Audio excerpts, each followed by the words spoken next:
जसले हामी सबैलाई यसरी अति माया गर्नुभयो, प्रेम गर्नुभयो र यो आजको बेलुकी दिनुभएको छ।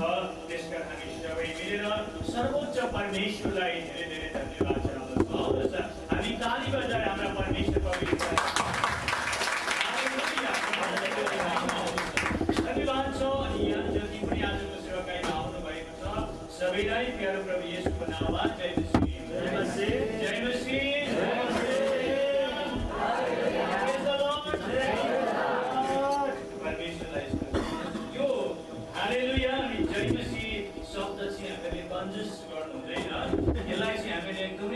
इकोनोमिक लान थाल्यो भने हामी धेरै कुरामा घट्छौँ, तर यसलाई एकदमै प्रशस्त गर्न थाल्यौँ भने हामी साँच्चै आशिषित हुन्छौँ। तर कहिलेकाहीँ फेरि झुकिन्छ। एकखेप एउटा भाइले नागरिकमा टेस्टमनी भन्दै थियो, पुलिस अफिसर हो ऊ चाहिँ, तर भर्खर प्रभुमा कुनै जागृति भएको अनि उसले बढी हालेलुया अनि प्रेज द लर्ड भन्दा भन्दै उसले के भन्यो भने हालेलुया गर्यो अनि हामी सबैले हालेलुया गर्यौँ, प्रेज द लर्ड गर्यो, हामीले प्रेज द लर्ड गर्यौँ। तपाईँहरूलाई थाहा छ मैले मेरो श्रीमती कसरी बिहा गरेको छु भनेर भन्यो। हामीले थाहा छैन भन्यो। मैले बाटोमा उसलाई किडन्याप गरेर बिहा गरेको, प्रेज द लर्ड होइन।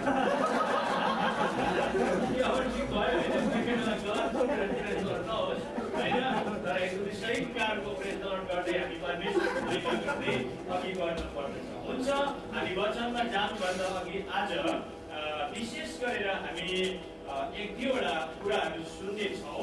त्यो चाहिँ एउटा उदाहरण स्वरूप म तपाईँहरूलाई बताउने छु।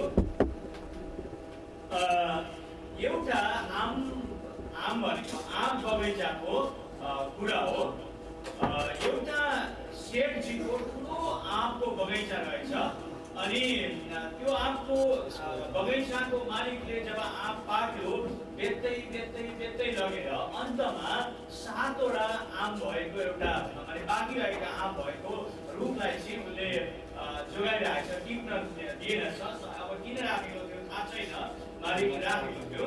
अनि एक दिन त मालिक पनि बडो एउटा बाँसको लौरो लिएर त्यही आँपको फेदतिर उभिरहेको। अनि त्यो एउटा गाउँको केटा पनि, सानो एउटा 7 वर्षको केटा पनि गएर ती 7वटा आँपलाई हेर्दै मुख मेट्याउँदै बसिरहेको रहेछ है।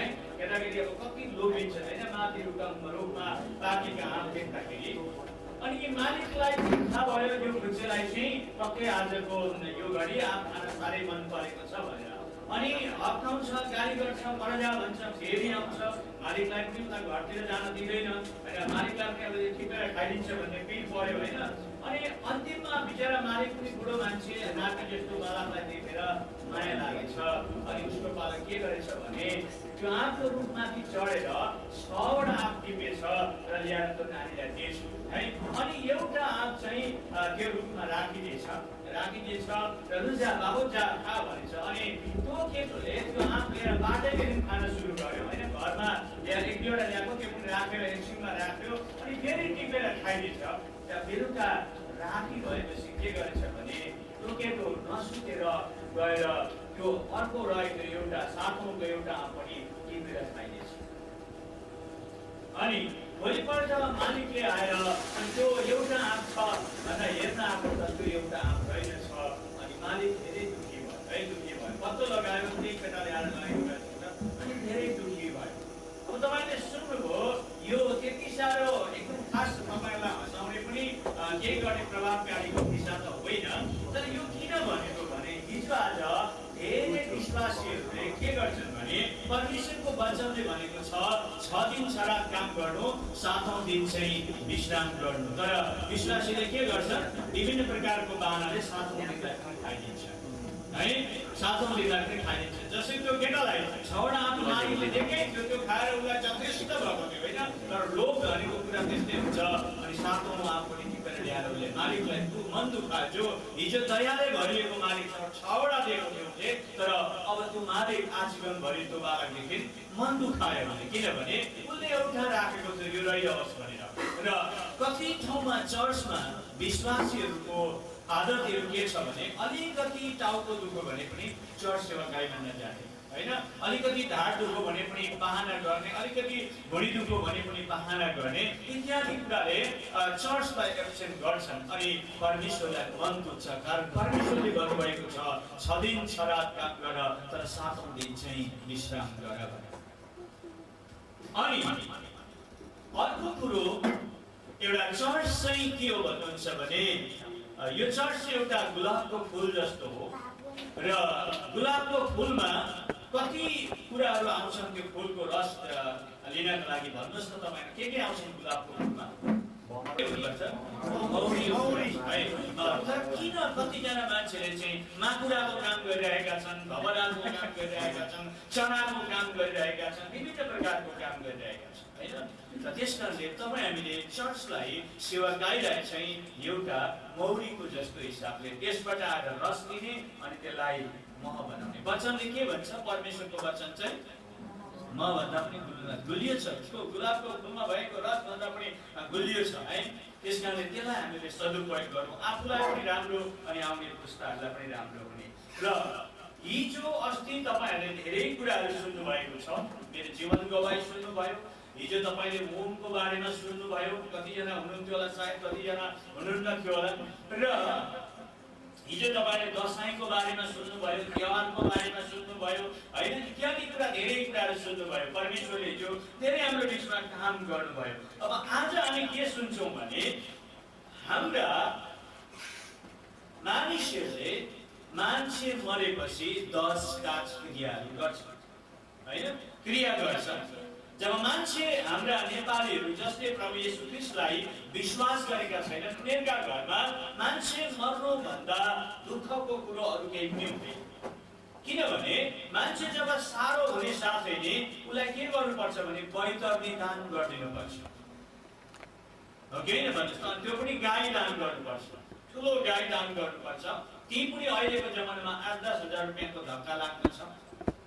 अनि अब त्यो त धक्का लाग्यो, त्योभन्दा अगाडि अब कतिजना त 2 वर्ष पनि बिमारी हुन्छ, 6 महिना 3 महिना दिनका बिमारी भएर मर्छन्।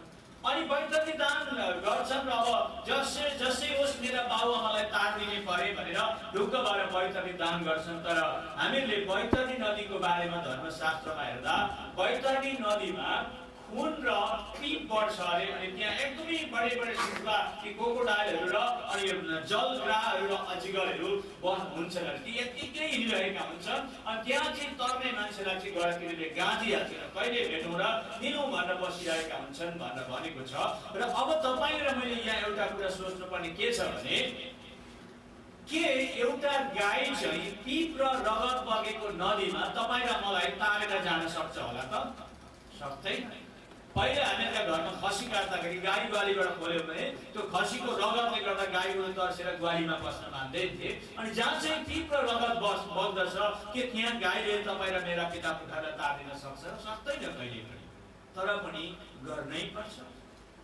अनि त्यसको साथसाथै अब मर्न आँट्यो भन्दा फेरि त्यहाँ पुरै बाबा बसेको हुनुहुन्छ र अनि छोराछोरी बसेछन्, आतुरी दान गर्नु अरे फेरि हैन, आत्तिँदै अब मर्नुहुन्छ होला भनेर आतुरी दान गर्नुपर्ने। यता एउटा परिवारमा मृत्यु घटना आँटिरहेको छ, अर्को उता चाहिँ जति सक्नुहुन्छ दान पाउन भनेर एकदमै त्यहाँ किताब लिएर बसिरहेको कुराहरू हामी देख्छौँ है।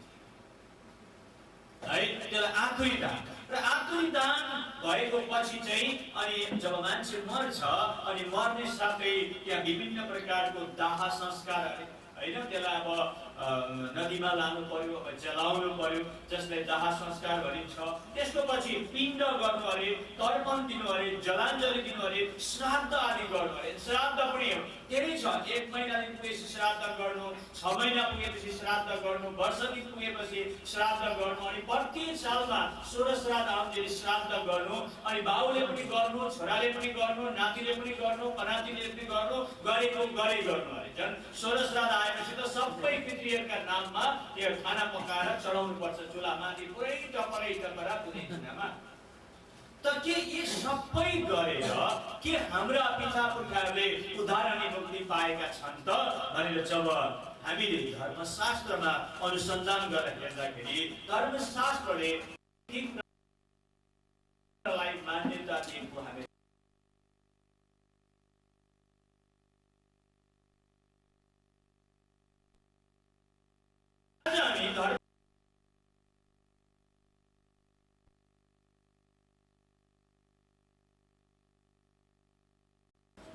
मलाई एकदमै त्यो श्राद्ध गरेको पनि खल्लो लाग्यो, त्यो गुवाको वस्तु त्यहाँ फ्याँकिदिएको पनि खल्लो लाग्यो। मान्छेलाई, यहाँको मान्छेलाई के लिन्छ? मैले पण्डितलाई सोधेँ, यो मान्छे हिन्दू हो कि क्रिस्चियन हो कि मुस्लिम हो भनेर सोधेको त हिन्दू हो भनेर। हेर्नुहोस्, त्यस कारणले गर्दा म दुखी भएपछि पछि मैले के हो यो सबै कुराहरूको रहस्य? यो सबै कुरा जब हेर्छु भने त यहाँ त कुनै सच्चाइ र सत्यता भन्ने कुरै छैन। यो त एउटा मान्छेले केही एउटा अन्धविश्वासले विश्वास गरेको कुरा मात्रै देखिन्छ भने जब फर्केर आएपछि अनि मैले गरुड पुराणलाई हेर्न थालेँ। गरुड पुराणले के भन्छ भने न पिण्डदानले मान्छेको आत्मालाई मुक्ति दिन्छ, न त धर्मशास्त्र अध्ययनले मुक्तिदान दिन्छ, धर्मशास्त्रले पनि हुँदैन, कुनै किसिमको श्राद्धले पनि हुँदैन, कुनै किसिमको ज्ञानले पनि हुँदैन। तर मुक्ति पाउनको निम्ति पवित्र आत्माबाटको ज्ञान हुनुपर्दछ। जसले पवित्र आत्माबाटको ज्ञान प्राप्त गर्दछ त्यसैले मुक्ति पाउँदछ भनेर गरुड पुराणको 16 अध्यायको 87 अनि 88 पदमा लेखेको छ। है, आत्मा ज्ञानले मात्रै मान्छेले मुक्तिको मार्ग प्राप्त गर्न सक्छ। त्यो पनि स्पष्ट त्यहाँ लेखेको छ, पवित्र आत्माको ज्ञानद्वारा हुन्छ भनेर लेखेको छ। त्यसो भए यो पवित्र आत्माबाटको ज्ञान चाहिँ के रहेछ भनेर मैले खोज्दै गएँ। अघि बढ्दै जाँदाखेरि मैले त्यो सही कुरो प्राप्त गर्न सकिनँ। तर पछि गएर मैले के भेटाएँ भन्नुहुन्छ भने चाहिँ मानिसले जब पवित्र आत्माबाटको मुक्ति दिलाउने खुड्किलो भेट्छ भने चाहिँ उसले पाएको त्यो खुड्किलो चाहिँ नगुमाओस्, त्यसले मुक्ति पाएर जाओस् भनेर गरुड पुराणको 16 अध्यायको 15 पदमा लेखेको कुराहरू मैले पाएँ। त्यसो भए त्यो खुड्किलो कुन हो भन्दै जब अघि बढ्न थालेँ, अघि बढ्दै जाँदाखेरि एकदमै स्पष्ट प्रकारले गरुड पुराणमा लेखेको छ। कहाँ छ भन्नुहुन्छ भने गरुड पुराण 7 अध्यायको 13 पदमा लेखेको छ, एवं ज्ञात्वा खड्ग श्रेष्ठ हीन जाति सुदम तजित भन्छ, हीन जातिकी कन्याबाट एउटा पुत्र जन्मिन्छ र ती हीन जातिकी कन्याले त्यो पुत्रलाई पितृको कार्यको निम्ति त्यागी दिन्छन् भनेर भनेको छ। तैँले श्राद्ध गर भनेर अराउँछिन् भनेर पनि लेखेको छैन, तैँले श्राद्ध गर्नुपर्छ भनेर तिनले सिकाउँछिन् त्यो पनि लेखेको छैन। तर पिताको कार्यको निम्ति त्यो पुत्रलाई तिनले त्यागी दिन्छन्, तर त्यो चाहिँ हीन जातिकी कन्याबाट जन्मिन्छ भनेर भनेको छ। र त्यसै गरेर जब गरुड पुराणको 7को 10 पदमा हेर्दाखेरि चाहिँ त्यो हीन जातिकी कन्याको गर्भबाट जन्मेको पुत्र चाहिँ एउटा धर्मात्मा पुत्र हुन्छ अनि त्यसले सारा कुलहरूलाई तारिदिन्छ। त्यहाँ लेखेको छ, एकोपि पुत्रो धर्मात्मा सर्वतारयते कुलम भनेर लेखेको छ। एउटा धर्मात्मा पुत्र भएर हीन जातिकी कन्याबाट जन्मिन्छ अनि त्यसले चाहिँ सारा कुलहरूलाई तारिदिन्छ भन्छ। अनि गरुड पुराणको 7 अध्यायको 9 पदमा भन्छ, पुनाम्नो नरका धस्मात् पितरं तारयते सुतम तस्मात् पुत्र इति प्रोक्ता स्वयमेव स्वयंभुना भन्छ। जसको अर्थ त्यो हीन जातिकी कन्याबाट जन्मेको पुत्र चाहिँ त्यो धर्मात्मा पुत्र भएर जन्मिन्छ अनि त्यसले सारा कुलहरूलाई तारिदिन्छ र ती सारा कुलहरूको निम्ति त्यो पुनाम भन्ने नरकमा पुग्छ र त्यहाँ पुगेर पनि आफ्ना पिताको वचनलाई रक्षा गर्छ। अनि त्यो पुनाम भन्ने नरकबाट जब पिताको वचनलाई रक्षा गरेर फर्केर आउँछ, त्यही पुत्रलाई आदिकालमा ब्रह्मले पुत्र नाम दिएका हुन् भनेर गरुड पुराणले बताउँदछ। त्यस्तो खालको पुत्र जसले प्राप्त गर्दछ त्यसले चाहिँ त्यो पुत्रद्वारा चाहिँ सम्पूर्ण पापी मानिसको पापको प्रायश्चित त्यसले गर्दछ भन्ने कुरा गरुड पुराणले बताउँदछ। र त्यसै गरेर हामीले महाभारत भन्ने पुस्तकको पञ्चपाण्डव स्वर्गारोहणको अन्तिम पेजमा हेर्छौँ भने, खण्डको अन्तिम पेजमा हेर्छौँ भने त्यहाँ एकजना वैशम्पायन भन्ने मुनिले जन्मजय राजालाई भनेका छन्, हे महाराज, जसले यो पृथ्वीमा विजय र उत्तम पुत्रलाई प्राप्त गर्दछ त्यसैले नि श्रेष्ठ सिद्धि र मुक्ति प्राप्त गर्दछ भनेर वैशम्पायन भन्नेले ती जन्मजय राजालाई भन्छन्। किन भन्दा यहाँ एउटा ठुलो कथा छ, तपाईले राम्रो सुन्नुहोस्। पञ्च पाण्डवको पक्षमा श्रीकृष्ण थिए अनि श्रीकृष्णले चाहिँ पञ्च पाण्डवलाई साथ दिएको थियो तर कौरवलाई चाहिँ साथ दिएको थिएन। अनि पछि गएर के भयो भने लडाईँ भयो। लडाईँमा युद्ध हुने बेलामा अर्जुनले उसले मसँग लडाइँ गर्न को आएका रहेछन् हेर्दाखेरि त आफ्ना गायत्री गुरु, कुल गुरु, विद्या गुरु, राजगुरु, भीष्म पिता, द्रोणाचार्य आफ्ना आफन्तहरू लडाइँ गर्न आएका रहेछन्। अनि कृष्णले भन्यो, अर्जुनले भन्यो म त यहाँ आफ्नो मान्छेसँग लडाइँ गर्दिनँ भन्दा कृष्णले गीता सुनाएर है अमर कथा सुनाएर उसलाई वाक्य बनाएर लडाइँ गर्यो। लडाइँ गरिसकेपछि के भयो भने युधिष्ठिर चाहिँ हस्तिनापुरको राजा भयो, कौरवहरू मरे। अनि कृष्णले पनि उता समुद्रको बिचमा एउटा द्वारिका रचना गरेर त्यहाँ बस्यो 56 कोटी यदुवंशी लिएर। र तर अर्जुनलाई चाहिँ यता के भयो भने दाजु राजा भए पनि उसको हात चाहिँ यसरी काँपिरहने अरे, काम्ने। अनि उसले मनमा सोच्यो यो मेरो हात किन यसरी काम्छ भन्दा त उसको मन पनि काम्दो रहेछ अरे, मुटु पनि काम्दो रहेछ। यो के हो भन्दाखेरि उसलाई याद आयो कि मैले यो कौरव पाण्डवको युद्धमा धर्म गुरुहरूलाई, कुल गुरुहरूलाई, गायत्री गुरुहरूलाई, विद्या गुरुलाई अनि भीष्म पिता जस्तो महान व्यक्ति आफ्ना कुटुम्बहरूलाई मारेको कारणले गर्दा पापले मेरो हातहरू कापिरहेका छन् भनेर भन्दा अनि उसले सोच्छ अब कृष्णले मलाई त युद्ध गर्नु भनेर विश्वरूप देखाएर मैले युद्ध गरेको हो, म अब कृष्ण भएको नै जान्छु भनेर जब ऊ कृष्णलाई सोध्न जाँदाखेरि उसले भन्यो कृष्ण म त ज्यादै पापी छु, पापको कारणले मेरा हातहरू कापिरहेको छ, मेरो मुटु कापिरहेको छ, मैले अब पापबाट उद्धार मुक्ति पाउन के गर्नुपर्छ भन्दा कृष्णले भन्छन् तिमी त अब तत्त्वदर्शीसँग जानुपर्छ। तपाईले कहाँ छ भन्नुहुन्छ भने श्रीमद् भागवत गीताको 4 अध्यायको 34 अनि 36 पदमा हेर्नु भने त्यहाँ के लेखेको छ भने तदिति प्रणिपातेन परिप्रश्नेन सेवाय उपदेशन्ति ते ज्ञानं ज्ञानिनं तत्त्वदर्शिनं अपोचेदसि पापोभ्यास सर्व पापकृतम भनेको छ। जसको अर्थ तिमी ज्यादै पापी छौ भने, सबै पापीहरू भन्दा पनि महापापी छौ भने तिमी तत्त्वदर्शीसँग जाऊ, तिमीलाई प्रणाम गर, तिमीलाई खुसी पार, तिमीको सेवा गर। जब खुसी भएर तिमीलाई उनले के भन्न चाहन्छन् भने तिमीले तिनीबाट ज्ञान रूपी ढुङ्गा प्राप्त हुने निम्ति तिनीसँग अनुरोध गर, तिमीले तिमीलाई एउटा ज्ञान रूपी ढुङ्गा देखाइदिनेछन् अनि त्यही ज्ञान रूपी ढुङ्गा भनेको नाउबाट तिमी पाप सागर गरेर जानु भन्छ।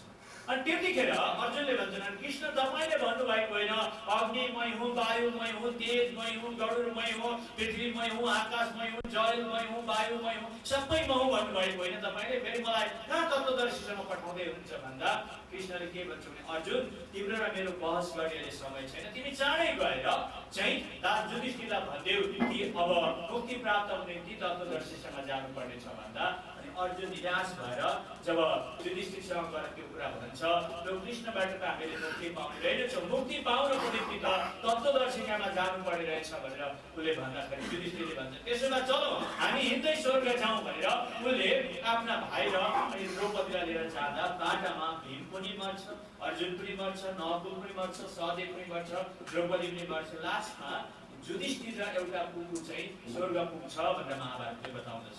पंच पाण्डव स्वर्गरोहण खण्डमा छ। अनि जब युधिष्ठिर त्यो स्वर्गमा पुग्यो तब उसले इन्द्र महाराज भएको गएर यसो स्वर्गमा को को छन् भनेर हेर्दा त त्यहाँ त सबै उनीहरूले युद्धमा मारेका कौरवहरू उनीहरूका दुश्मनहरू पो रहेछ। अनि त्यो युधिष्ठिर दुखी भएर गएर भन्छ कोही मेरा भाइ र बेटी श्रीमती द्रौपदी भन्दा त इन्द्रले भन्छ ऊ तल नरकमा छन् भनेर माथि स्वर्गबाट नरकमा देखाउँदाखेरि युधिष्ठिरले के भन्छ भने म यी दुश्मनहरूसँग स्वर्गमा बस्नु भन्दा त म नरकमै जान्छु भनेर स्वर्ग पुगेको युधिष्ठिर नरकमा जान्छ। हेर्नुहोस् त्यसकारणले गर्दाखेरि यहाँ हामीले के देख्छौँ भनेदेखि चाहिँ यो वैशम्पायनले जन्मजय राजालाई भनेको कारण के त्यो होइन, न कृष्णद्वारा न रामद्वारा न विष्णुद्वारा न ब्रह्मा न शिव कोहीद्वारा पनि मुक्ति पाइँदैन। मुक्ति प्राप्त गर्ने हो भने चाहिँ एउटा विजय अनि उत्तम पुत्रलाई प्राप्त गर्नुपर्छ।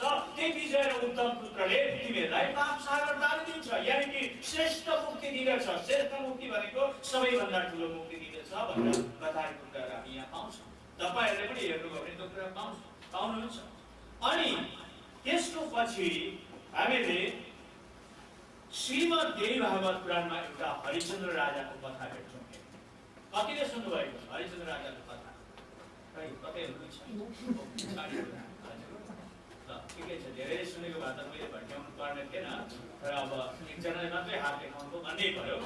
हरिश्चन्द्र राजालाई हिन्दू धर्मशास्त्रले के भनेको छ भने कस्तो महान राजा भनेको छ भने हरिश्चन्द्र राजा जस्तो अरू कोही पनि छैन भनेको छ। श्लोक छ यसरी, हरिश्चन्द्र राजाको परिचय दिएको श्रीमद् देवी भागवत पुराणले धर्मात्मी बहुतै दयालु दिलका ती सत्यवादी थिए, देवतालाई पनि कठोर व्रतले आश्चर्य पारिदिए, ठुलो धर्म छ सत्य सत्य सरीको कोही छैन दोस्रो भनी त्यागी सम्पत्ति सत्य पालन गरे बेचेर रानी पनि गरेको छु है। अब कतियो के अरे भन्दा धर्मात्मी पनि बहुतै दयालु दिलका कि सत्यवादी थिए, देवतालाई पनि कठोर व्रतले आश्चर्य पारिदिए। ठुलो धर्म छ सत्य सत्य सरीको कोही छैन दोस्रो भनी भनेर त्यसरी देवभागवतले उनको व्याख्या गर्छ सुरुवातमा इन्ट्रोडक्सनमा। तर पछि जाँदाखेरि त हरिश्चन्द्र राजाको घरमा छोरो छैनन् भनेर हरिश्चन्द्र राजा एकदमै विरक्त भइरहेको कथाहरू हामी पाउँछौँ। उसले दान गर्छ, पुण्य गर्छ, तीर्थ गर्छ, यज्ञ गर्छ, छोरो एउटा होस् भन्छ, हुँदै हुँदैन। अनि अन्तमा उसले आफ्ना श्रीमतीलाई त्यहाँ छोडेर जङ्गलमा गएर हरिश्चन्द्र राजा तपस्या गर्न थाल्यो। अनि उसले वरुण ऋषिको तपस्या गर्यो। अनि एक दिन त वरुण ऋषि आएर भन्यो महाराज म तपाईँले खुसी छु, अब म के वरदान दिनु त तपाईँले तपस्या गर्नुभयो भन्दा राजाले भन्छ मलाई छोरो चाहिन्छ, छोरो दिनुहोस्। तब त्यो ऋषिले के भन्छ भने छोरो त तिमीलाई छैन नरपति, साँचो बताए तर छोराको मुखसम्म हेर्ने मन भए एउटा प्रतिज्ञा गर भन्छ है। छोराको मुखसम्म हेर्ने मन भए एउटा प्रतिज्ञा गर, छोरो त तिमीलाई छैन। अनि राजाले भन्छ कस्तो प्रतिज्ञा गर्ने ऋषिवर मुनिवर भनेर सोद्धाखेरि त त्यो छोराको मुखसम्म हेरेर तिमीले त्यही छोरालाई बलि गर्छौ भने चाहिँ तिमीलाई म छोरो दिन्छु। ध्यान दिनुहोस् है, त्यो वरुण ऋषिले के भन्छ भने त्यो छोरो जन्मेपछि त्यसको मुख हेरेर त्यही छोरालाई तिमी बलिदान गर्छौ भने चाहिँ म तिमीलाई छोरो दिन्छु। अब राजालाई धर्म सन्तुष्ट पर्यो हो कि होइन? अब उसलाई छोरो चाहिएको थियो, तरण तारण गरिदिने, मुक्ति दिलाउने छोरो चाहिएको थियो, पुत्र चाहिएको थियो। तर मुनिले भन्छ त्यो छोराको मुख मात्र हेरेर बलि गरिदिनु पर्छ, त्यसलाई तब मात्रै छोरो दिन्छु भन्छ। अब राजाले के भन्छ भने राजाले मनमा विचार गर्दा यसै कसुरी तर छोराको मुखसम्म देखि पितृऋणता छुट्नेछ मेरो बरु भनेर भन्छ है। राजाले सोच्यो अब म यसै कसरी तर्ने त, मैले छोराको मुख मात्रै देखेँ भने पनि पितृऋणबाट म छुटकारा पाउने छु भनेर राजाले भन्छ। छोराको मुख हेर्नुसम्म दिनुहुन्छ भने म छोराको मुख हेर्छु र पितृऋणबाट छुटकारा पाउँछु अनि म त्यही छोरालाई बलि गर्छु भनेर उसले कसम खायो। तर जब देवभागवत पढ्दै गयो भने त्यो राजाले पछि रोहित भन्ने छोरो जन्मिन्छ। त्यो छोराको मुख हेर्यो, त्यो छोरो बढ्यो, बाहना बढ्यो, वर्तमान भएको छैन, दाँत उम्रेको छैन, के छैन भन्दै काट्दै काट्दै लगेर ठुलो भएपछि त मलाई बाउले मार्छ भनेर भाग्यो। घर त त्यो छोराको मुख हेरेर ठुलो भयो, बलिदानको काम पुरा भएन, पछि जङ्गलमा भाग्दा सापले ठुलो मार्यो, बाउ आमा इत्यादि लामो कथा छ, म जाँदिनँ। तर म तपाईँलाई त्यहाँबाट एउटा प्रश्न गर्न चाहन्छु। त्यो राजालाई पितृऋणबाट छुटकारा पाउनको निम्ति छोराको मुख हेर्नुपर्छ अनि त्यो छोरालाई बलि गर्नुपर्छ भनेको कुरा चाहिँ किन हरिश्चन्द्र राजाले पुरा गरे? त्यो त प्रतिज्ञा हो। यदि तिमीले पितृऋणबाट आदि पिताका कालदेखिबाट आदि कालदेखिबाट तिम्रो जीवनमा लागेको पापको प्रायश्चितको निम्ति तिमीले एउटा पुत्रको मुख हेर्नुपर्छ अनि त्यही पुत्रलाई बलिदान गर्नुपर्छ, तब मात्रै तिमी पितृऋणबाट छुटकारा पाउँछौ। तर त्यो क्रिया, त्यो काम हरिश्चन्द्र राजाको जीवनमा पुरा हुन सकेन। अनि त्यहाँ मैले के बुझ्न सकेँ भने मानिसको पापको निम्ति एउटा पुत्रको मुख मानिसले हेर्नु पर्ने रहेछ अनि मानिसको पापको प्रायश्चितको निम्ति त्यो पुत्रको बलिदान हुनु पर्दो रहेछ। तर यहाँ पुरा भएन, यहाँ पुरा भएन। त्यसकारण ती हरिश्चन्द्र राजा यी माथि तपाईँले इन्द्रलोक 14 भनको क्यासेट हेर्नु भएको छ, इन्द्रलोकमा मात्रै पुग्यो, फेरि फर्केर आउनु पर्यो, उसले मुक्ति प्राप्त गर्न सके। तर उसले एउटा मार्गदर्शन देखायो कि एउटा पुत्र पछि मानिस सबैले उसको मुख हेर्नेछन् अनि त्यो पुत्र बलिदान हुन्छ भने त्यो खण्डले त्यहाँ देखाएको कुरा पनि हामीले प्राप्त गर्न सक्यौँ। र यी कुरालाई सबै कुरालाई पुष्टि गर्दै ऋग्वेदको 10 अध्यायको सुक्त 80 को 1 पदले के भन्छ भने अग्निम शक्तिम वाजम्बरम तदातग्निर वीरसुरतम कर्मनिष्ठम अग्निरोधस्ति विचरत समञ्जन अग्निर नारी वीर कुलसिम पुरन्दिम भन्छ, जसको अर्थ एउटी स्त्रीले पुत्र जन्माउने छिन् र त्यो पुत्रले धुलोक र भूलोक दुवैको प्रकाशित गर्नेछन् र सञ्चालन गर्नेछन् र साथै तिनी यज्ञशाली अनि यज्ञ रूपी सत्कर्म प्रेमी पुत्र कहलिनेछ। ऋग्वेदले वंशको नाम लिएन, कुनै पुरुषको नाम लिएन, कुनै भगवानको नाम लिएन, कुनै ऋषिमुनिको नाम लिएन, तर एउटी स्त्रीले एउटा यस्तो पुत्र जन्माउनेछन्। त्यो पुत्रले भूलोक भनेको पाताल, भूलोक भनेको यो लोक, त्यहाँदेखि माथिका स्वर्गादी लोकहरूलाई प्रकाश गर्दै सञ्चालन गर्नेछ। अनि त्यो पुत्र चाहिँ यज्ञशाली र यज्ञरूपी हुन्छ। यानी कि त्यो आफै यज्ञशाली, आफै यज्ञको काम पुरा गरेर यज्ञ रूपी नै हुन्छ। त्यो ऊ चाहिँ यज्ञ गर्ने होइन, तर उनै यज्ञ रूपी हुन्छ भनेर ऋग्वेदले पनि मान्यता दिएको कुरा हामी पाउँछौँ। र यिनै कुरालाई पुरा गर्दै भविष्य पुराणले के भन्छ भने भविष्य पुराणको प्रतिसर्ग पर्वको 3 खण्डको 32 पदमा लेखेको छ, ईशाह मसीह धर्मश्च सुरैरागवै संस्थितम् ईशाह पुत्र ईशाह मसीह इति च मम नाम प्रतिष्ठितम् ईशाह पुत्र कुमारी गर्भ जन्म सम्भव भन्छ। र ईशाह मसीह भन्ने व्यक्तिले उसको धर्म यो पृथ्वीमा यति साह्रो बलियो प्रकारले स्थापना गर्नेछ, त्यो स्थापना हुनेछ।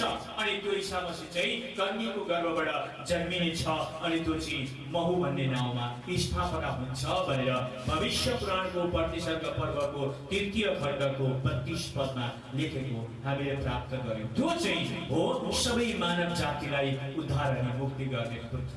र अब त्यो पुत्र फेरि कसरी चाहिँ मुक्ति दिन्छ भने त्यो ऋग्वेदको 10 अध्यायको चाहिँ सुक्त 83 को 6 पदले भन्छ, कालै दण्डा त्यम दण्डम पासम चाम्बुपति ददो प्रजापति रक्षिमाला ददो ब्रह्मा कमण्डलम। त्यो पुत्रलाई चाहिँ कालको जस्तो दण्ड दिन्छन्, पासै पासेर चाम्बु घेरेर हेर्छन्, राजा भनेर तोस्छन् र त्यसलाई काठमा झुन्याउनेछन् अनि त्यसलाई बलि गर्नेछन् र त्यो बलिको राजा कहलाउनेछ। र 28औं कलियुगमा त्यो घर घरमा बलिको राजाको प्रचार पनि हुनेछ भनेर त्यसरी बताउँदछ।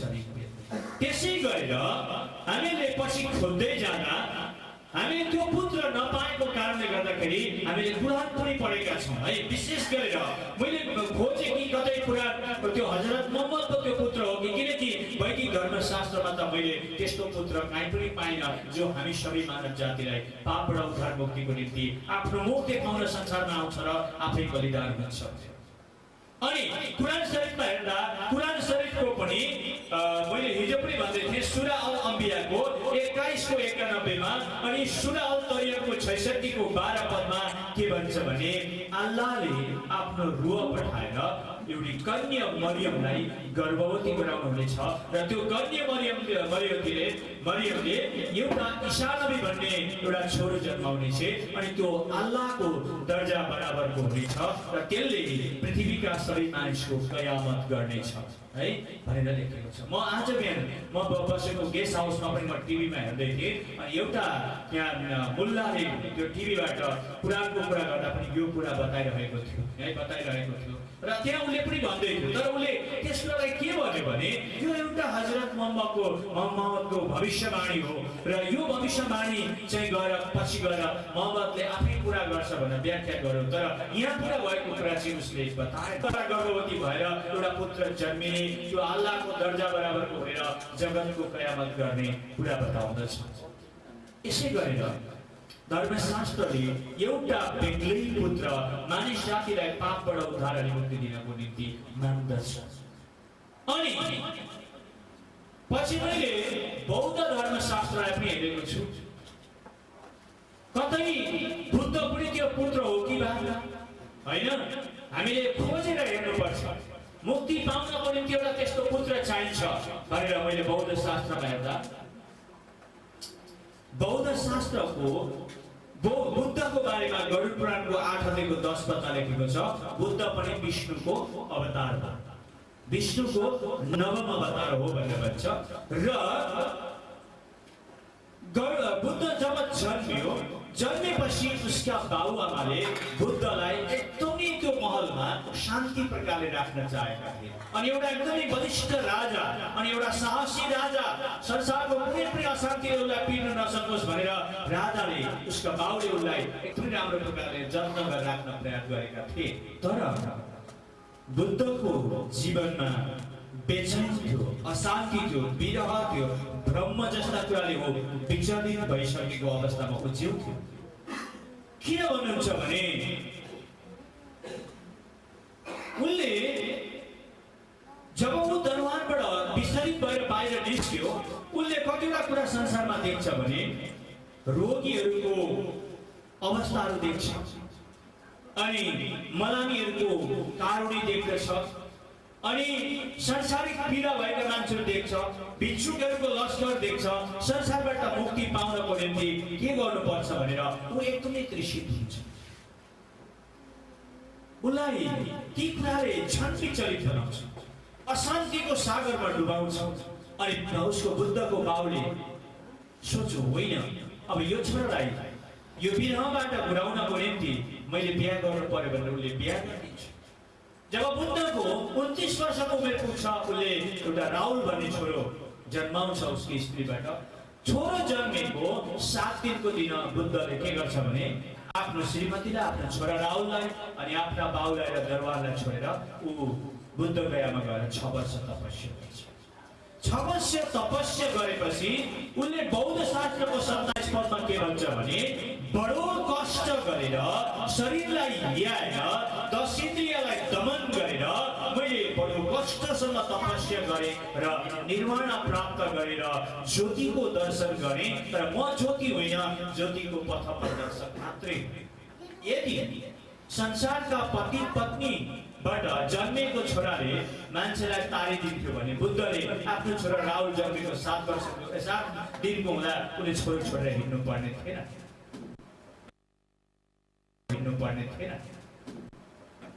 बुझ्नुभयो? त्यस कारणले गर्दा हरेक भगवानले, हरेक धर्मशास्त्रले, हरेक भगवानको अवतारले स्पष्ट गरेको छ कि संसारको कुनै पनि छोराद्वारा मुक्ति हुँदैन।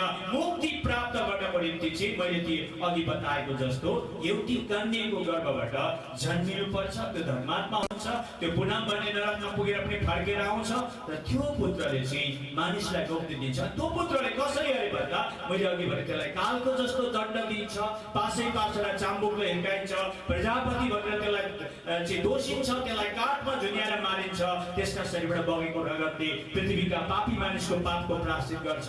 अनि त्यो चाहिँ कलिजुगमा बलिको राजा कहलिने छ भनेर धर्मशास्त्रले भन्छ। अब यसरी वेदले, पुराणले, बौद्ध शास्त्रले, श्रीमद् भागवत पुराणले, देवी भागवतले, यी विभिन्न धर्मशास्त्रले माग गरेको पुत्र चाहिँ केशुबा के तपाईँ हामी सबैले विश्वास गरेको या हिजो आज इसाईहरूले प्रचार गरेको प्रभु येशू ख्रीष्ट हुनुहुन्छ त? किनभने प्रभु येशू ख्रीष्टको नाउँ हामीले इम्मानुएल पनि भनेर जान्दछौँ है, मसिह भनेर पनि जान्दछौँ है, ख्रीष्ट भनेर पनि जान्दछौँ, अनि परमेश्वरका पुत्र भनेर पनि जान्दछौँ, अनि मानिसका पुत्र पनि भनेर जान्दछौँ। के त्यसो भए उहाँ नै हुनुहुन्छ त? यी सम्पूर्ण धर्मशास्त्र देखाएका पुत्र भनेर जब हामी बाइबलमा हेर्न थाल्यौँ त बाइबलमा हामीले के भेटायौँ? पछि जब बाइबल भेटायौँ जो हामीलाई यी कुराहरूको खोजी थियो, यी कुराहरू यो पुत्र हामीले कहाँ पाइने होला, यो पुत्रले हामीलाई कसरी मुक्ति दिन्छ होला, यो कहाँ छ होला भनेर जब त्यसरी हिन्दू धर्ममा, वेदमा, पुराणमा, उपनिषदमा, कुरानमा, बौद्ध शास्त्रमा खोजी हिँड्दा नपाएपछि जब हामीले बाइबलमा पढ्यौँ है, बाइबलमा पढ्दा जब हेर्दै जाँदा हामीले बाइबलमा उत्पत्तिको पुस्तकमा जब हामीले आदम र हव्वाको बारेमा पढ्यौँ, आदम र हव्वाले परमेश्वरको आज्ञालाई उल्लङ्घन गरेपछि उनीहरू श्रापित भए। श्रापित हुँदा आदमको श्रापको बारेमा पनि परमेश्वरले बताइदिनु भयो, हव्वाको श्रापको बारेमा पनि बताइदिनु भयो। अनि त्यो आदम र हव्वालाई छल गर्ने शैतानलाई यानि कि त्यो सर्पलाई के भन्नुभयो भने तेरो र स्त्रीको सन्तानको बीचमा म दुश्मनी हालिदिनेछु, तैँले स्त्रीको सन्तानको कुर्कुच्चो डस्नेछस्, तर स्त्रीको सन्तानले चाहिँ तेरो शिर कुच्याइदिनेछ। उत्पत्ति 3:15 परमेश्वरले आदिकालमा ओके कोही मान्छे कोही त्यहाँ पुरुष स्त्रीले बिहे गरेका थिएनन्, त्यहाँ कोही त्यहाँ त्यस्तो सन्तान जन्मिने केही प्रथा केही सुरु भएकै थिएन। खालि आदि पुरुष आदम र आदि स्त्री हब्बा दुईजना मात्रै थिए। त्यतिखेर सर्पलाई यानि कि शैतानलाई के भन्नुभयो भने तेरो र स्त्रीको सन्तानमा म दुश्मनी हालिदिनेछु र तैँले स्त्रीको सन्तानको कुर्कुचो डस्नेछस् र स्त्रीको सन्तानले तेरो शिर कुच्याइदिनेछ। अब यहाँ प्रश्न छ, हामीले प्रश्न गरेका छौँ किन परमेश्वरले स्त्रीको सन्तानले शैतानको शिर कुच्याउँछ भनेर भन्नुभएछ भनेर जब हामीले पढ्दैन परमेश्वरलाई यो कुराको ज्ञान यथार्थमा थियो कि भोलि पर्सि धेरै जातिका मानिस हुनेछन्, धेरै धर्मका मानिसहरू हुनेछन्, धेरै धर्मका शास्त्रहरू हुनेछन्, धेरै धर्मका ग्रन्थहरू हुनेछन् अनि ती धर्मका शास्त्रका ती मानिस र ग्रन्थहरूले चाहिँ एउटा स्त्रीको सन्तान यानि कि स्त्रीको गर्भबाट जन्मेको पुत्रले चाहिँ पुत्रपछि मान गर्छन् भन्ने परमेश्वर पिता अन्तर्यामी पितालाई त्यो कुरा यथार्थमा ज्ञान थियो। त्यसकारणले गर्दा उहाँले के गर्नुभयो भने त्यो कुरा त्यसरी शैतानलाई भनिदिएको हामी पाउँछौँ। पछि गएर अर्को एकजना व्यक्ति हुनुहुन्छ जसलाई चाहिँ अन्य जातिबाटका अगमवक्ता भनेको छ, जसको नाम बालम हो। उनले गन्तीको पुस्तकको 24 अध्यायको 17 पदमा के भन्छन् भने एउटा भविष्यवाणी गर्छन्। बालम भन्ने अगमवक्ताले के भन्छन् भने म उहाँलाई देख्छु तर अहिले त होइन, म उहाँलाई हेर्छु तर नजिकै त होइन। याकुबबाट एउटा तारा उदाउनेछ र इस्राएलबाट एउटा राजदण्ड उठ्नेछ र उहाँले मोआबको टाउको बिच्याउनु हुनेछ र साथै सेतका सन्तानलाई ध्वंस पार्नुहुनेछ भने ती अगमवक्ताले पनि एउटा विशेष एउटा व्यक्तिको बारेमा भविष्यवाणी गरेको जो चाहिँ परमेश्वरका पुत्रसँग सम्बन्धित छ। त्यसको पछि हामी बाइबलमा हेर्छौँ भने एकजना दाउद राजा छन्। तिनी परमेश्वरबाट एकदमै चुनिएका राजा, परमेश्वरको हृदय भएका राजा। अनि उनले यो कुरा जाने कि मानिस चाहिँ आमाको गर्भबाट नि पापी रहेछ र उनकी आमाले उसलाई पापमा गर्भधारण गरिदिरहेछन् र मान्छे चाहिँ पापी रहेछ भन्ने उनले थाहा पाएपछि उनले के घोषणा गरे भने म जन्मदानै पापी थिएँ, मेरी आमाले मलाई पापमा गर्भधारण गरिन् र म पापी हुँ भनेर भजन सङ्ग्रहको 51:5 उनले पहिला आफ्नो बारेमा घोषणा गरे। अनि भजन सङ्ग्रह 2:10-12 उनले उनका साथी अरू राजाहरूलाई र अरू संसारका शासकहरूलाई के गरे भने हे राजा हो तिमीहरू बुद्धिमान हो, पृथ्वीका शासक हो सावधान, कपसाप परमेश्वरको भयमा न पुत्रलाई चुम्बन गर र त उहाँ रिसाउनु हुनेछ र तिमीहरू बाटैमा नष्ट हुनेछौ भनेर ती राजाले भजन सङ्ग्रह 2:10-12 पदमा भने जो पुत्र संसारमा स्त्रीको गर्भबाट कन्याको गर्भबाट जन्मेकै थिएन हजारौं वर्ष अगाडि उनले राजाहरूलाई भन्छन् राजा हो तिमीहरू बुद्धिमान हुनुपर्छ, शासक हो तिमीहरूले परमेश्वरको भय र डरसँग कपसाप सेवा गर्नुपर्छ र उहाँका पुत्रलाई चुम्बन गर्नुहुनेछ नत्र त उहाँ रिसाउनुहुनेछ र तिमीहरू बाटैमा नष्ट हुनेछौ। धर्मशास्त्रले बाटैमा नष्ट हुनेछौ भनेको तिमीहरू स्वर्गमा पुग्दैनौ, तिमीहरू यात्रा गर्दै तिमीहरू नष्ट हुनेछौ, मर्छौ भनेको। पुत्रलाई चुम्बन गर्ने व्यक्ति मात्रै परमेश्वर पिताको राज्यमा प्रवेश गर्न सक्छ भन्ने कुरा हामी त्यहाँबाट पनि भेट्दछौँ। र त्यसको पछि जब हामी अघि बढ्छौँ भने हामी एउटा के कुरा भेट्छौँ भने त्यो पुत्र बाइबलमा यस्तो प्रकारको त्यो पुत्रको बारेमा भविष्यवाणी गरेको छ जो चाहिँ अघि विभिन्न धर्मशास्त्रले माग गरेको थियो। यहाँ लेखेको छ महान परमेश्वरका पुत्रको जन्मको बारेमा, उनको कार्य पद्धतिको बारेमा, उनको शासनको बारेमा हामी पाउँछौँ यशायाको पुस्तक 7:14 पदमा, हेर कन्या गर्भवती हुनेछिन् र त्यसले एउटा छोरो जन्माउनेछ र उनको नाम इम्मानुएल राख्नेछ। त्यो कतिखेर भन्दा आजभन्दा लगभग 2730 वर्ष अगाडि है, 30 वर्ष अगाडि ती सम्पूर्ण धर्मशास्त्रलाई समेट्दै यशाया भन्ने अगमवक्ताले इस्राएली जातिलाई यो कुरा घोषणा गरे, कन्या गर्भवती हुनेछ, यसले छोरो जन्माउनेछ। अनि ती भविष्यवाणी गर्ने अगमवक्ताले के भने उनको शासनको बारेमा पनि घोषणा गरे। तपाईहरुले यशायाको पुस्तकको 9:7-6 पदमा हेर्दा उनले के भन्छन् भने त्यो कन्याको गर्भबाट जन्मेको पुत्र जो इम्मानुएल परमेश्वर छ, इम्मानुएल छ, त्यो चाहिँ त्यसको शासन चाहिँ कस्तो हुन्छ भने सम्पूर्ण शासन उहाँको काँधमा हुनेछ। यानी कि स्वर्गहरूको शासन, पृथ्वीको शासन, पातालको शासन उहाँको काँधमा हुनेछ।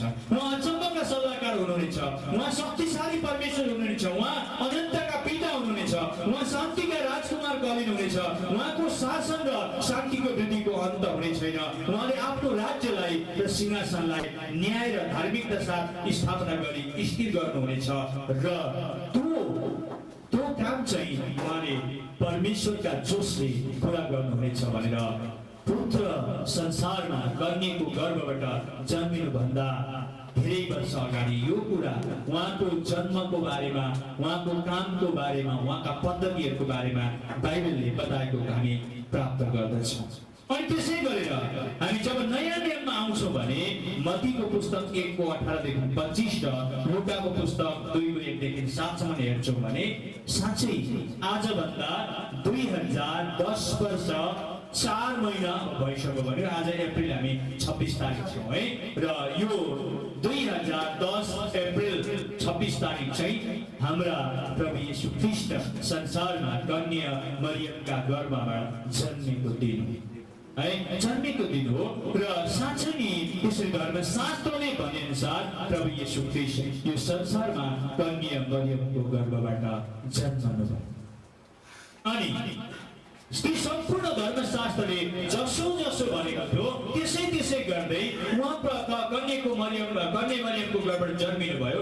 तर यहाँ एउटा के घटना भएको छ भन्नुहुन्छ भने जब गाब्रिएल दूत कन्या मरियमकामा आए र त्यो पुत्र तिमीले अब गर्भधारण गर्छौ भन्ने कुरामा उनले भविष्यवाणी परमेश्वरको वचन बताउन आउँदा मरियमले त्यो कुरालाई स्वीकार गरेन। तब मरियमले भने म त एउटी कन्या हो, मैले आजसम्म एउटा पुरुषको अनुवाद गरे पनि हेरेकी छुइनँ, म कसरी गर्भवती हुनेछु भन्दा ती दूतले भन्छन् तिमीमा परमेश्वरको छाया आउनेछ र पवित्र आत्माद्वारा तिमी गर्भवती हुनेछौ भन्दा मरियमले परमेश्वरको छाया र पवित्र आत्माको कुरा सुन्ने साथै नै प्रभु येशू ख्रीष्टलाई त्यो वचनलाई उनले स्वीकार गरिन्। उनले म कन्या हुँ, मेरो जोसेफसँग मगनी भएको छ, म गर्भवती भने उसले मलाई बिहे गर्दैन होला, मान्छेले हिंसा गर्छन्, निन्दा गर्छन्, त्यो कुरा उनले वास्ता गर्छन् किनभने सर्वशक्तिमान परमेश्वरको छाया उसमाथि आउने र पवित्र आत्माद्वारा गर्भवती भएको कारण उनले त्यो कुरा स्वीकार गरे। त्यहाँ एउटा फेरि अर्को घटना भयो। उसँग मगनी भएको जोसेफले मरियमलाई त्याग्ने विचार गर्भवती भएको पछि। अनि त्यो जोसेफ चाहिँ धर्मी मान्छे भएको कारणले दोष ल्याउन चाहेन, तर उसले मनमै त्याग्ने हुन निर्णय गरेर ऊ हिँडेको थियो।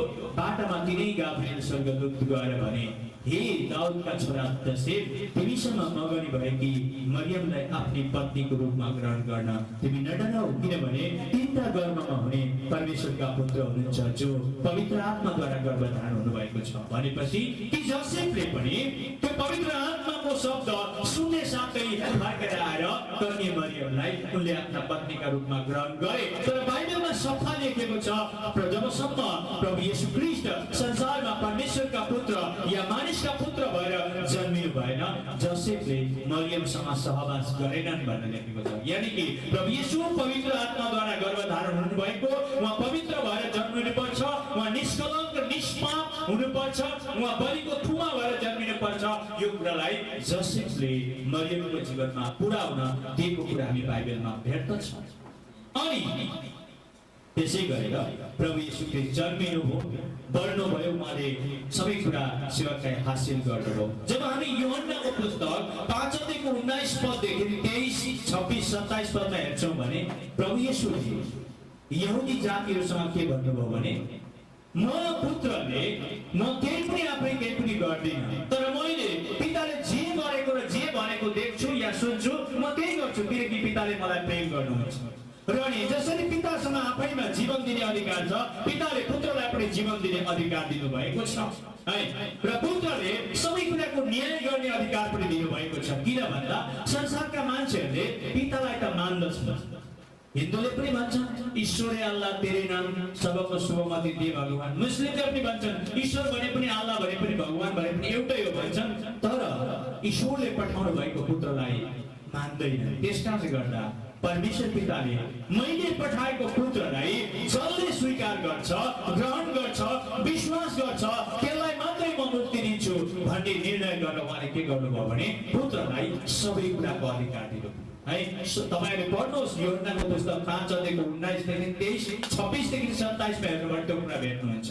पुत्रलाई उनले जसलाई मृत्युदण्ड दिन्छ त्यो मर्न सक्छ, जसलाई जीवन दिन्छ त्यसले जीवन पाउन सक्छ, अनि जसको न्याय गर्छ त्यो न्याय हुन सक्छ।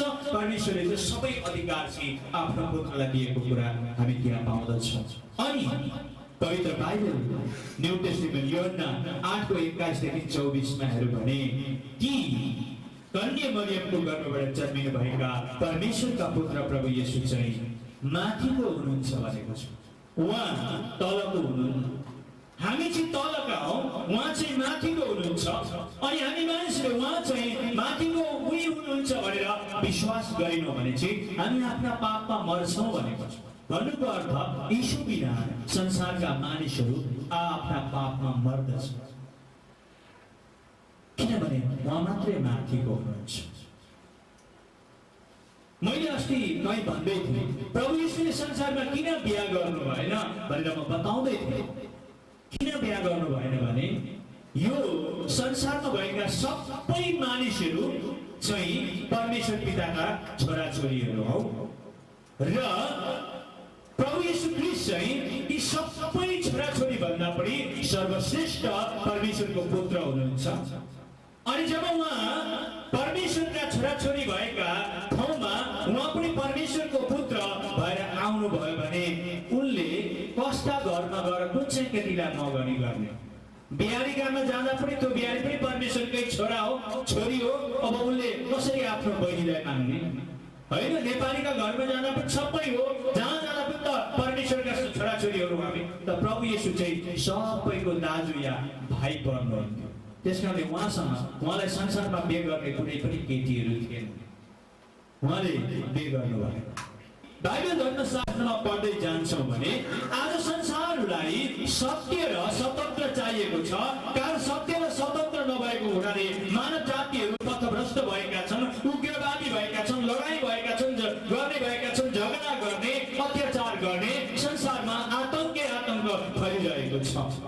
किन भन्दा मानिसले सत्य नजानेर स्वतन्त्र नभएको कारण। र बाइबलमा यूहन्नाको पुस्तक 8 को 31, 32 र 36 मा छ भने परमेश्वरका पुत्र प्रभु येशू ख्रीष्टले प्रचार गरेको कुरा जसले सुन्छ र विश्वास गर्छ भने त्यो परमेश्वरको चेला हुनेछ र त्यसले सत्य के हो भन्ने कुरा जान्दछ र त्यसले त्यो जानेको सत्यले त्यसलाई स्वतन्त्र गरिदिनेछ। अनि जो परमेश्वरको पुत्रले त्यसलाई जब स्वतन्त्र गरिदिनुहुन्छ त्यो साँच्चै स्वतन्त्र हुन्छ भनेर त्यो बाइबलमा लेखेको हामी पाउँछौँ। त्यसै गरेर जब हामी यूहन्नाको पुस्तक 20 को 31 पदमा हेर्छौँ भने के भेट्छौँ भने जसले प्रभु येशूलाई परमेश्वरका पुत्र हुनुहुन्छ भने विश्वास गर्छ भने उहाँको नाउँमा त्यसले अनन्त जीवन पाउँछ। अब हामी अघि बढ्दै जानेछौँ। किन कसरी अनन्त जीवन पाउँछ भने फर्स्ट यूहन्ना 5 को 12 मा लेखिएको छ जससँग पुत्र हुनुहुन्छ त्यससँग जीवन छ, जससँग पुत्र हुनुहुन्न त्यससँग जीवन छैन। यो जीवन भनेको कुरा अर्थ के हो भन्नुहुन्छ भने तपाईलाई थाहा छ मकै। आज हामी पास्टरज्यू हामी गएर एउटा रेस्टुरेन्टमा मकै खायौँ, उसिनेको मकै बिहान नास्ता खायौँ। त्यो मकै आदिकालमा संसारमा थियो अनि संसारका हाम्रा पिता पुर्खाहरूले मकै भाँचेर साधारण साना साना घोगा चाहिँ आफूलाई दानासाना बनाए भातसात बनाए खाए तर राम्रा राम्रा घोगा चाहिँ छानेर जुत्ता बनाएर राखे अनि जब बिउ छर्ने बेला आयो ती जुत्ताबाट नङ्ग्याएर अनि त्यो घुट्न लागेका मकैका दाना बारीमा रोपे त्यहाँबाट फेरि त्यो उनीहरूले रोपेको मकै चाहिँ मर्यो र त्यो दिउलबाट एउटा बिरुवा निस्क्यो है अनि त्यसो हुँदै हुँदै आज संसारमा मकै छ आदिकालदेखि अनि पृथ्वीको अन्तसम्म पनि त्यो मकै रहि नै रहनेछ किनभने मान्छेले दिउल भएको मकैलाई रोप्छ र त्यो दिउल त्यो जीवन भनेको चाहिँ दिउल हो अनि त्यो दिउल चाहिँ तपाईँ र मेरो निम्ति चाहिँ प्रभु येशू ख्रीष्ट हुनुहुन्छ तपाईँले पहिलो योहन्ना 5:12 मा हेर्नुहोस् जोसँग पुत्र छ त्योसँग जीवन छ जोसँग पुत्र हुनुहुन्न त्योसँग जीवन छैन यानि कि प्रभु येशू ख्रीष्ट हुने चाहिँ मान्छे अनन्त जीवनको दिउल भइरहेको हुन्छ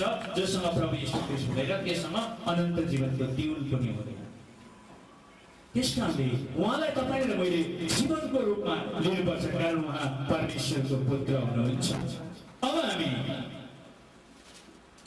के हेर्नेछौँ भने अघि बढ्दै जानेछौँ यूहन्ना 6:40 के लेखेको छ भने प्रभु येशूले अब आफ्नो बारेमा गवाही दिँदै हुनुहुन्छ मेरा पिताको इच्छा यही हो कि पुत्रलाई हेर्ने र उसमाथि विश्वास गर्ने प्रत्येकले अनन्त जीवन प्राप्त गरोस् र म त्यसलाई अन्त्यको दिनमा जीवित पार्नेछु लो प्रभु येशूले के भन्नुभयो भने पुत्रलाई हेर्ने हेर्ने र उहाँलाई विश्वास गर्ने भनेपछि अघि मैले देवी भागवतको कुरा बताउँदै थिएँ हरिश्चन्द्र राजालाई भनेको थियो तैँले त्यो पुत्रको मुख हेरिस् र त्यही पुत्रलाई बलिदान गरिस् भने चाहिँ तपाईँ पृथ्वीबाट छुटकारा पाउँछस् भनेको कुरा चाहिँ त्यहाँ गएर स्पष्ट भयो प्रभु येशूले भन्दै हुनुहुन्छ जसले पिताले पठाएको पुत्रलाई हेर्दछ र उहाँमाथि विश्वास गर्दछ भने त्यसले अनन्त जीवन पाउँदछ र मैले आज तपाईहरूलाई विभिन्न धर्मशास्त्रद्वारा यो कुरा प्रमाण गर्न चाहे कि प्रभु येशू ख्रीष्ट चाहिँ सबै धर्मशास्त्रहरूले माग गरेको परमेश्वरको पुत्र हुनुहुँदो रहेछ भनेर मैले तपाईँहरूलाई प्रमाण दिन प्रयास गरेँ अब धेरै इसाईहरूले त विश्वास गर्नुभयो होला कि हो यो कुरा ठिकै हो भनेर तर कतिजना ख्रीष्टमा नआएका व्यक्तिहरूलाई त प्रश्न पनि उठ्ला कि यो त पास्टर सीपी शर्माको भने मात्रै हो कि प्रभु येशूले त त्यसो भनेको छैन होला भनेर कसैको मनमा प्रश्न पनि आउन सक्छ तर म के भन्छु भने मैले मात्रै होइन प्रभु येशू ख्रीष्ट स्वयंले पनि भन्नुभएको छ सम्पूर्ण धर्मशास्त्रले देखाएको परमेश्वरको पुत्र चाहिँ मै अब तपाईहरूले बाइबल पढ्न सक्नुहुन्छ कहाँ भन्नुहुन्छ भने यूहन्नाको पुस्तक 5:39 अनि 40 पद कसैले पढिदिनुहोस् यूहन्नाको पुस्तक 5:39 अनि 40 छिटो गएर पढिदिनुहोस् प्रियहरू हालेलुया प्रेज द लर्ड र हामी यूहन्नाको पुस्तक 5:39 अनि 40 पद हेर्नेछौँ तिमीहरू धर्मशास्त्रमा खोजी गर्दछौ किनभने त्यहाँ अनन्त जीवन पाइन्छ हजुर तिमीहरू ठान्छौ मेरो विषयमा गवाई दिने तिनै धर्मशास्त्र हुन् तापनि तिमीहरू जीवन प्राप्त गर्न म कहाँ आउन इन्कार गर्छौ हजुर धन्यवाद ल हेर्नुहोस् त्यहाँ के लेखेको भने तिमीहरू धर्मशास्त्रमा खोजी गर्छौ किनभने त्यहाँ अनन्त जीवन छ भने तिमीहरू ठान्छौ र मेरो विषयमा गवाई दिने तिनै धर्मशास्त्र हुन् र तापनि तिमीहरू जीवन प्राप्त गर्न म कहाँ आउन इन्कार गर्छौ भनेर भन्नुभयो हेर्नुहोस् उहाँ चाहिँ साँच्चै नै सम्पूर्ण धर्मशास्त्रले है सम्पूर्ण धर्मशास्त्रहरूले सबैले माग गरेको परमेश्वरको पुत्र उहाँ नै हुनुहुन्छ अनि सबै धर्मशास्त्रले गवाई दिनुभएको परमेश्वरको पुत्र उहाँ नै हुनुहुन्छ र जसले उहाँलाई परमेश्वरका पुत्र भनेर विश्वास गर्छ भने त्यसले अनन्त जीवन पाउँदछ तर विश्वास गर्दैन भने त्यो दोषी ठहरिनेछ तपाईले मर्कुसको पुस्तक 16:15 अनि 16 पदमा हेर्नुहोस्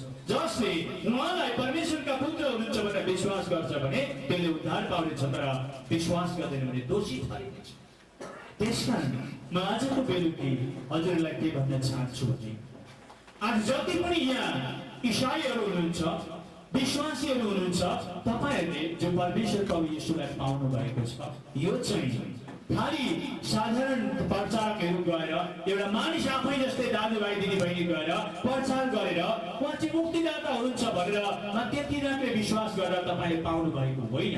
उहाँ चाहिँ सम्पूर्ण धर्मशास्त्रले सबैले आखिरीमा होइन पति पत्नीबाट जन्मेको छोराले मान्छेलाई तार्न सक्दैन, पिण्ड तर्पणले तार्न सक्दैन, श्राद्धले तार्न सक्दैन, गङ्गा जलले मान्छेलाई शुद्ध पार्न सक्दैन, तर परमेश्वरको पुत्रको मुख हेर्ने र त्यही परमेश्वरको पुत्रको बलिदानद्वारा चोख्याएको व्यक्तिले चाहिँ मुक्ति पाउँछ भन्ने समस्त कुरा चाहिँ आज प्रभु यीशु ख्रीष्टको जीवनमा आएर पुरा भएको छ। हालेलुया।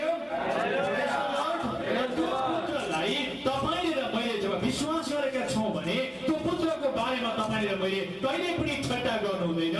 त्यो पुत्र चाहिँ सिधै परमेश्वर पिताबाट निस्किआएको हो। त्यो पुत्रसँग तपाईँ र मलाई अनन्त जीवनसम्म गर्ने दिउल छ अनि यो संसारमा चाहिँ त्यो दिउललाई गएर खाइदिने पाप र अधर्म छ र त्यो दिउल त्यो गुण छ। त्यो गुणले चाहिँ तपाईँ र मेरो त्यो दिउललाई खान जान्छ, टोक्न जान्छ, नष्ट पार्न जान्छ। तर तपाईँले र मैले पवित्र आत्माको सङ्गतिमा रहेर आफ्नो दिउल जो परमेश्वरको पुत्र तपाईँ र मेरो हृदयमा राख्नुपर्छ। मैले कतिखेरबाट मूर्ति पूजा गर्न र संसारका ढुङ्गा बुढालाई पूजा गर्न छोडेको थिएँ भने जब मैले श्रीमद् भागवत पुराणलाई पढेँ। श्रीमद् भागवत पुराणको नारद पञ्चरत्न खण्डमा के लेखेको छ भने न देवो विद्यते काष्ठे न पाषाण न मृण्मये भावो हि विद्यते देवास् तस्मात् भावो हि कारणमय। संसार त्यो ईश्वर चाहिँ न ढुङ्गामा बस्छन्, न माटामा बस्छन्, न मूर्तिमा बस्छन्, न कहीँ पनि बस्छन्, न रूपमा कहीँ पनि बस्दैन। तर ईश्वर बस्ने ठाउँ चाहिँ मानिसको हृदय हो र हृदयबाट भावनाद्वारा मान्छेले ईश्वरको पूजा गर्नुपर्छ भनेर श्रीमद् भागवत पुराणले बताउँदथ्यो। त्यहाँबाट मैले मूर्ति पूजा गर्न छोडेको थिएँ। जब मैले बाइबलमा प्रभु येशू ख्रीष्टको बारेमा पढेँ अनि उहाँ इम्मानुएल परमेश्वर यानि कि परमेश्वर हामीसँग बस्ने अनि साथै मैले पहिलो कोरिन्थी 3:15-16 हेर्दा यो शरीर चाहिँ परमेश्वरको मन्दिर रहेछ र परमेश्वरको आत्मा यहाँ बस्नु हुँदो रहेछ। अनि प्रभु येशूले पनि के भन्नुभयो भने हेर म ढोकामा उभिएर ढकढक्याउँछु, यदि कसैले मेरो आवाज सुनेर ढोका खोलिदिनेछ भने म त्यसमा आउनेछु र म भित्र बसेर त्यससँग बस्नेछु र भोज गर्नेछु र त्यसले पनि मसँग भोज गर्नेछ। यानी कि प्रभु येशू ख्रीष्ट पनि तपाईँ र मेरो हृदयमा हृदयको राजा भएर परमेश्वरको पुत्र भएर जसले अनन्तसम्म तपाईँ र मलाई डोर्याउन चाहनुहुन्छ त्यसलाई त्यो पुत्रलाई जब तपाईँले र मैले हृदयमा विश्वासद्वारा स्थापना गरेका छौँ भने अब तपाईँ र मेरो अनन्त जीवनको दिउल भएर प्रभु येशू ख्रीष्ट यहाँ बस्नु भएको छ। प्रियहरू घुन लाग्न नदिनुहोस्। आमेन। घुन लाग्न नदिनुहोस् है। त्यो घुनले त्यो अनन्त जीवनलाई गएर खाइदिन सक्छ र घुन लागेको मकैले कहिले पनि बारीमा रोपेर बिरुवा हुँदैन किनभने त्यसको धुलमा घुन लागेको छ। त्यो घुनको नाम हो पाप, त्यो घुनको नाम हो शैतान, त्यो घुनको नाम हो अधर्म, त्यो घुनको नाम हो त्यो नाम हो लोभ, लालची, संसारका कुरा त्यो घुन हो। अनि म यहाँ यदि आजसम्म प्रभु येशू ख्रीष्टलाई विश्वास नगर्ने हाम्रा दाजुभाइ दिदीबहिनी आउनु भएको छ भने म के भन्न चाहन्छु, तपाईँले जति नै दान गर्नुहोस्, पुण्य गर्नुहोस्, तीर्थ गर्नुहोस्, व्रत गर्नुहोस्, गाई दान गर्नुहोस्, अग्निदान के अरे भूमिदान गर्नुहोस्, सुनदान गर्नुहोस्, कन्यादान गर्नुहोस्, तिल दान गर्नुहोस्, श्राद्ध गर्नुहोस्, पिण्ड गर्नुहोस्, तर्पण गर्नुहोस्, तर तपाईँको आत्माले मुक्ति प्राप्त गर्न सक्छ। यो मेरो व्यक्तिगत भनाइ होइन, मैले धर्मशास्त्रमा बताइसकेको छु। यदि धर्मशास्त्रमा ती कुरा छैनन् भने त म यो हङकङमा प्रचार गर्न आउँदैन। धर्मशास्त्रमा छन् र हाम्रा मानिसहरू ती कुरामा डुबिरहेका छन्, हाम्रा मानिसहरू ती कुरामा लागिरहेका छन्, त्यही कुरा ठिक हो भन्न अघि बढिरहेका छन्। त्यसकारणले मैले यो कुरा जानेको कारण बुझेको कारण हजुरहरूलाई बताउन आवश्यक छ। त्यसकारण जति पनि आज प्रभु येशूलाई विश्वास नगर्ने आउनु भएको छ तपाईहरु त्यो रूढिवादमा नबस्नुहोस्, त्यो अन्धविश्वासमा नबस्नुहोस्। यो त एउटा के हो भने अन्धविश्वासको आधारमा तपाईँ र मेरा आँखामा धुलो हानेको कुरा मात्रै हो। किन भन्नुहोस् त, जब कसैका घरमा एउटा सदस्य मर्न आँट्छ भने त्यो सम्पूर्ण परिवार निराश भएको हुन्छ।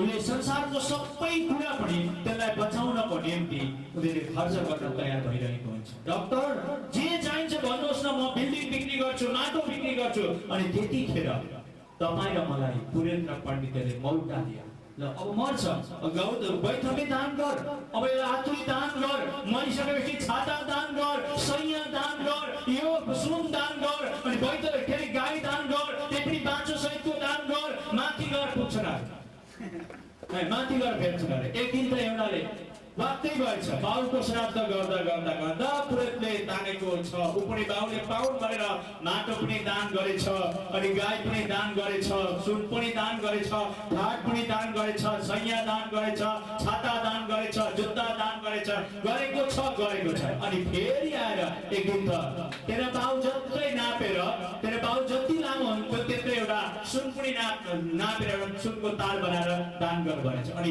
त्यो पनि दान गर्न आउँदाखेरि चाहिँ गुरुजी म आज अर्को एउटा कुरा पनि दान गर्नेवाला छु। किन भन्दा मेरो बाउलाई माथि माटो पनि दिएँ, सुना पनि दिएँ, गाई पनि दिएँ, छाता पनि दिएँ, खाट पनि दिएँ, पलक पनि दिएँ, सबै दिएँ, तर मेरी आमा यी छन्। आज त तपाईँले मेरी आमाले है। अनि पुरोहितले भन्छ म तेरो आमा लिन सक्दैन। किन लिन सक्दैन? किन लिन सक्दैन? मेरो सबै लिन सक्छ, तेरो बाउले माथि पाउँछ भनिकन मसँग लिन्छस्, आज आमालाई पठाउँछ भनेर चाहिँ किन लिँदैनस्? यहाँबाट त्यसले श्राद्ध गर्न छोडेर प्रभु येशूलाई विश्वास गरेको छ। प्रभु येशूले तेरो बाउले तेरो फलानाले यस्तो पाउँछन् यसो गर भन्दैन। प्रभु येशूले के भन्नुहुन्छ भने हे सबै थाकेका र बोल्दै दबिएका हो, म कहाँ हो, म तिमीहरूलाई विश्राम दिनेछु। मेरो जो आफूमाथि ल्याऊ, मसँग सिंह, म विनम्र र कोमल हृदयको छु, अनि तिमीले आफ्नो आत्मामा विश्राम पाउनेछौ, किनकि मेरो जुवा सजिलो र मेरो भारी हलुका छ।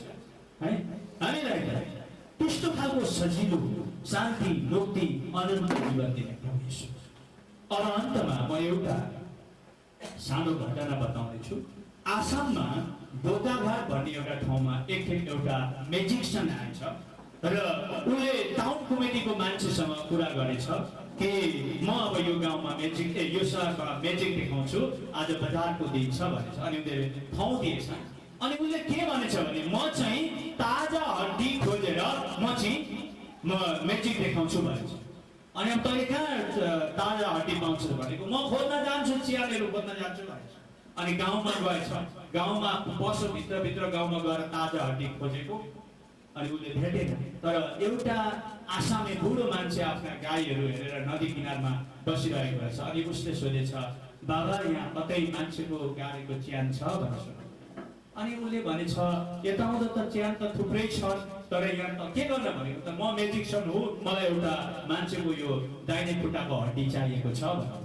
अनि अर्काको च्यान खोज्दैछ भन्दा मार्छन् त तपाईँ भनेको, होइन म चालै नपाइकन निकालेर लान्छु भनेछ। ल त्यसो नगर बेटा, त्यसो गर्नु हुँदैन। तर ऊ त्यहाँ नदीमा एउटा च्यान त्यो नदी किनारमा थियो, बर्खामा पानी बढेर आउँदाखेरि त्यो नदी लडेर त्यो च्यानको हड्डीहरू निकालिरहेको छ, त्यहाँ गएर हेर्दा भेट्छस् कि भनेर।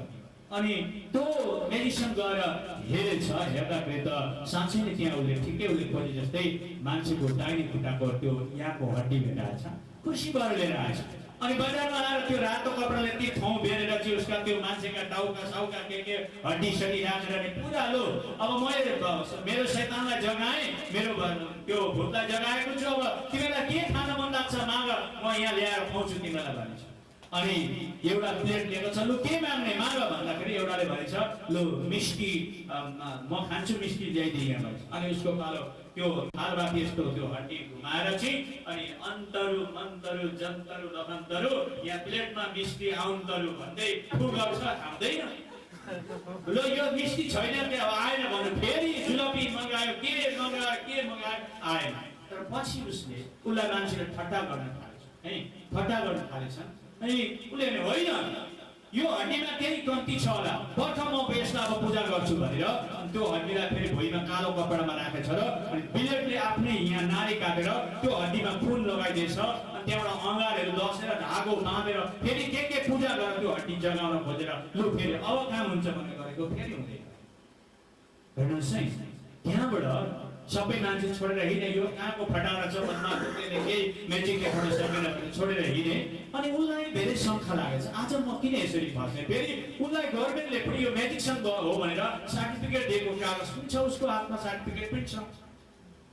अनि लास्टमा अब यो हड्डी चाहिँ के रहेछ कस्तो रहेछ पत्तो लगाउन जान्छु भनेको त जाँदाखेरि त त्यो बुढो चाहिँ अलिक पर उसका गाई चराउँदै पुगेको रहेछ अनि गएर ए बाबा बाबा भन्यो अनि त्यसले सोधेछ के भयो बेटा भन्दा त मैले जो अघि त्यो नदी किनारबाट त्यो गड लागेर लडिरहेकोबाट निकालेर रहेको हड्डी कसको भनेको त ऊ त्यहाँ ऊ त्यो गिर्जा घर छ नि चर्च छ त्यहाँ एउटा पाद्री छ गएर सोध भनेछ तिनीहरूको क्रिस्चियनहरूको हो भनेछ अनि त्यो गएर सोधेछ सोद्धाखेरि त हो हाम्रो एउटा चर्चको राम्रो विश्वासी मरेको थियो त्यसको ज्यान लड्यो अरे भन्ने सुन्दै थिएँ त्यो हो भनेछ अन्त पाद्रीले सोधेछ के भयो त तपाईँ किन सोधेको भन्दा त ऊ एकदम पाद्रीको अगाडि घोडा टेकेर भनेछ के भनेछ भने पाद्री साहब मैले मुस्लिमहरूका पनि हड्डी जगाएर म्याजिक देखाएँ है हिन्दूहरूका पनि हड्डी जगाएर मैले म्याजिक देखाएँ बुद्धिस्टहरूका पनि हड्डी जगाएर मैले म्याजिक देखाएँ तर क्रिस्चियनको हड्डीलाई जगाउन सकिनँ क्रिस्चियनहरूको ईश्वर शक्तिशाली